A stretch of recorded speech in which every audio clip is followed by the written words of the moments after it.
नमस्कार, मेरा नाम है राज के वर्मा और आप देख रहे हैं रिपोर्टर जी। देश के रियल एस्टेट सेक्टर में एक नई कहानी लिखी जा रही है, जहां बड़े बिल्डर सैकड़ों एकड़ जमीन खरीदकर भविष्य के शहर का खाका तैयार कर रहे हैं। अगले 10 से 15 साल में भारत के कई छोटे शहर और बड़े शहरों के बाहरी इलाके नए हॉटस्पॉट बनकर उभर सकते हैं। इसका जवाब छिपा है बिल्डर के लैंड बैंक में, जो रणनीतिक रूप से उन इलाकों में जमीन जमा कर रहे हैं जहां एयरपोर्ट, एक्सप्रेसवे और मेट्रो जैसे इंफ्रास्ट्रक्चर प्रोजेक्ट की संभावना है। बेंगलुरु, पुणे, दिल्ली एनसीआर और मुंबई जैसे शहरों के बाहरी इलाकों में नई टाउनशिप और मिनी शहरों का उदय होने की उम्मीद है, जो इन्वेस्टर्स के लिए सुनहरा मौका लेकर आ रहा है। दोस्तों, रियल एस्टेट दिग्गज शोभा लिमिटेड ने हाल ही में अपनी फाइनेंशियल ईयर 2026 की इन्वेस्टर प्रेजेंटेशन में अपने लैंड बैंक का खुलासा किया। कंपनी के पास 403 एकड़ का लैंड बैंक है, जिसमें बेंगलुरु में 205 एकड़, चेन्नई और कोयम्बटूर में 77 एकड़, गुरुग्राम में 44 एकड़, पुणे में 34 और ग्रेटर नोएडा में 12 एकड़ शामिल है।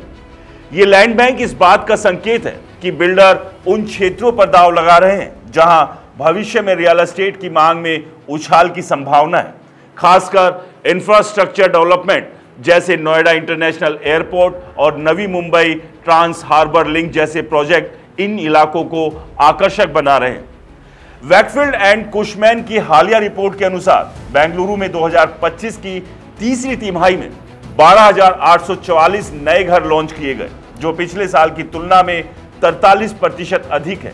देवलहल्ली और यलाहंका जैसे उत्तरी उपनगर बिल्डर्स की पहली पसंद बन गए हैं। वहीं पुणे में लॉन्च स्थिर है, लेकिन हिंजवाड़ी और वाकड जैसे इलाके आईटी वर्कफोर्स की वजह से हॉटस्पॉट बने हुए हैं। दोस्तों, मेट्रो प्रोजेक्ट के कारण हार्ट्सपर और कोढ़वा जैसे नए इलाके भी तेजी से उभर रहे हैं।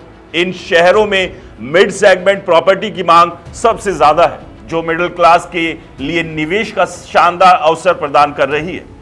दिल्ली एनसीआर में 10,245 नई यूनिट्स लॉन्च हुई, जिसमें गुरुग्राम और द्वारका एक्सप्रेसवे जैसे इलाके इंदिरा गांधी एयरपोर्ट के नजदीक के कारण इन्वेस्टर्स की पहली पसंद बने हैं। ग्रेटर नोएडा और नोएडा इंटरनेशनल एयरपोर्ट के आसपास लॉन्चिंग में 34% की बढ़ोतरी देखी गई।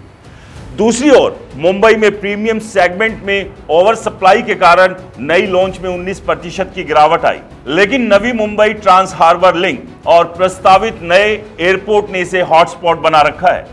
नवी मुंबई में कुल लॉन्च का 39% हिस्सा है, जो इस इलाके की बढ़ती मांग को दर्शाता है। हैदराबाद, चेन्नई, अहमदाबाद और कोलकाता जैसे शहर भी रियल एस्टेट में नई संभावनाएं तलाश रहे हैं। हैदराबाद में 10,101 यूनिट्स के साथ पश्चिमी इलाके जैसे कोल्लूर में सबसे ज्यादा प्रोजेक्ट लॉन्च हुए। चेन्नई के दक्षिणी उपनगरों में 6,539 यूनिट लॉन्च हुई, जबकि अहमदाबाद के पश्चिम पेरिफेरल इलाके जैसे साउथ भोपाल में मजबूत सप्लाई देखी गई। दोस्तों, कोलकाता में त्योहारी सीजन के कारण लॉन्च में 81% का उछाल आया, जो इस शहर की बढ़ती रियल एस्टेट क्षमता को दर्शाता है। बिल्डर के लैंड बैंक और इंफ्रास्ट्रक्चर प्रोजेक्ट के आधार पर यह साफ है कि बेंगलुरु, पुणे, दिल्ली एनसीआर, मुंबई और दूसरे उभरते शहरों के बाहरी इलाकों में अगले 5 से 10 साल में नई टाउनशिप और आत्मनिर्भर मिनी शहर बसने वाले हैं। ये इलाके स्कूल, अस्पताल, शॉपिंग सेंटर्स और बेहतर कनेक्टिविटी के साथ विकसित किए जाएंगे।